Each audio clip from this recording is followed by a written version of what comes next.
Do you drive to work with a pit in your stomach more than one day a week? And you think to yourself, I'm just going to brush this off because, well, I mean, I love my job and I love most of my coworkers. Maybe not that wacky windy, but dude, the job market is so hard out there. I have friends looking for a job and not finding anything. At least I have a job. Ever think that? Convince yourself that it's not that bad, that you shouldn't complain because others have it worse. If you are experiencing anything like that, I'd love for you to come have a little chat with me. I would love to share with you some simple mental best practices that you can implement right away that would help you shift out of that mentality of I'm in servitude to my job, a job which, by the way, would fire you or lay you off in a heartbeat if it served them, and instead shift you into a position of power in your career. So come on over, join me now. I'm Nicole Parada, and this is the Become the CEO of Your Career. Scratch that. The CEO of Your Life podcast. And this is your safe place to kiki with me about finding the power from within to lead a career that supports your life on your terms. So let's talk about this mentality that I should be thankful to have a job right now. I need to just keep my head down, keep working harder and harder and harder just to hang on to a job that, let's face it, they would fire you or lay you off in a heartbeat if it served them. And I want to give you two mental habits that will help you get out of that mentality of I'm in service to my job and instead become that powerful leader of your career and your life. And so the first mental habit I want to talk about is we have got to put our career and our job in its proper place in our life. So many of us have put our career as part of our identity. We have assigned our identity to our career, and that's a bunch of BS. You are so much more than your career. And yet, especially when we're in places that kind of institutionalize our people, right? They convince you that no one else is going to treat you better. You're not going to be able to find a job out there. This is the best place to work. It's kind of nonsense because we know that they will change anything if it's going to help them get to their goal, their objectives, to get their results. Right. So we have to be willing to separate our career from our identity. Right. You are, you might be a mother, you are a daughter, a sister, a friend, a support in the community. Perhaps you're a support in your church. There are so many amazing attributes about you and points of value that I would invite you to hang your hat on and be part of your identity. And so you're like, wait, but I need my career. Yeah, you know what? We need jobs. We need well, I will say this, we will need ways to bring in income, right?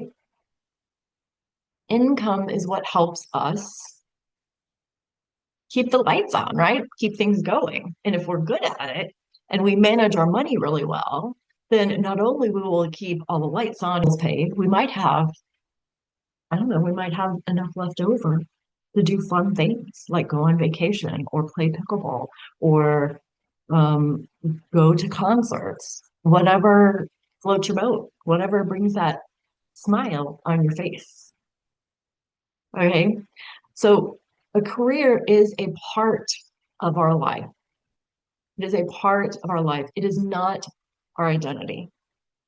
Okay. So when I say it's a part of our life, what I mean is your career is there to fund your life and the way you want to live your life. Okay. Everyone has different versions of the type of lifestyle that they want to live. So obviously you need to recognize that. And then you need to put the career in its place and say, hey, career, you are there to serve me, right? That will shift you immediately. Imagine that you're going into work and you're so crystal clear that this job that I'm going into work for, I am coming in there and I am working during the week in order to provide these results, and they are going to pay me X amount of money. And then they come in and they're like, hey, can you just do this? Oh, hey, can you just do that? Oh, but you know what? You're so good at this. I just need you to do this. When you walk in with an understanding that we are having an exchange of value, an exchange of energy, you have hired me to do X and for X amount of money, and now you're asking me to do X and Y, but I'm going to only give you X amount of money. Right there, you're going to step up as the CEO of your life and you're going to say, no, right? Now, you're going to use your communications tools in order to say no in the right way, but you'll no longer have that battle of like, oh, I should just do it because they might fire me. Girl, they're going to fire you anyways if they're ready to. It does not matter, right? The only thing they're thinking about is the results that they need to get for the objectives that they created, right? And your value to them, this is our second point, your value to them is all about results, not ours, right? So that is our second mental habit that we need to create. We need to know that the value that we provide, the results that we provide, are the value that we provide are all about results and nothing to do about ours. Right. So think about this. If you're wanting to get a pool installed in your backyard and you wanted to hire someone to dig the hole. So let's say vendor one comes in, is like, hey, listen, I've got this shovel and I am the hardest worker out there. I am the hardest worker. I will put in hours and hours and hours with the shovel of shoveling everything out. It'll be done in 6 weeks. And then you have vendor two coming in and say, hey, I've got this excavator. We'll come in, we'll dig the hole and be done in one day. Now tell me, who would you pay more in that situation? Right?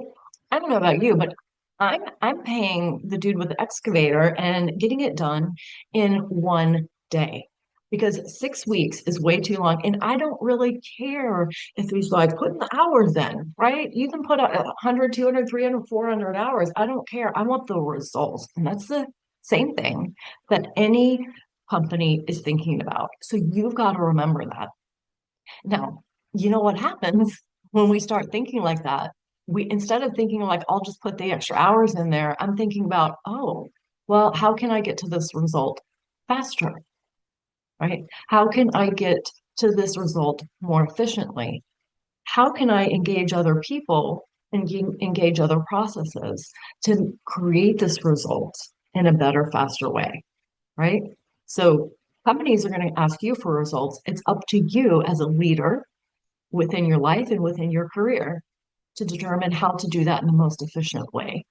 And I give you 100% permission to allow yourself to enjoy your life, right? It doesn't have to be hard. That was a script that was running in my head for, oh my gosh, at least 40 years, if not more, is that I didn't earn it unless it was painfully hard for me. And that's a bunch of BS too. No, things that might look difficult and hard to other people might be super easy for me. And it doesn't have to be hard to do that. If I'm adding value, that's great, right? If it's easy for me to get this done and it's valuable to somebody else and it gets results for them, then by all means, Nicole, don't make it harder to get her done, right? Right? And so that's what I encourage you to start thinking about. Okay. So when you're sitting in your car 1, 2, 3, 4, 5 times a week, and you've got that little pit in your stomach that's saying, hey, oh, I love my job, but, and whatever you put behind that, why don't you just pause for a second and remember your career is there to serve you. and the life that you want. And when you are giving value, the value that the companies want is results. You are not giving them hours, you are giving them results in exchange for money, right? So put your career in your place. Remember that you're delivering results and let me know how that works. Let me know if that creates a shift for you. I would love that. Okay. And as I sign off today, I would love for us to speak our value together. And we can do that by saying, I am enough together. Because we are always enough. We are perfectly made for each and every moment of our life. Sometimes we forget it. So let's get centered. Let's get present to how awesome we are. So on the count of three, I want you to say, I'm enough with me. Here we go. 1, 2, 3. I am enough. Beautiful. Go make it a great day. I'm Nicole Parada, and this is the Become. Okay, wait. Yes. And this is your space safe. Space safe. This is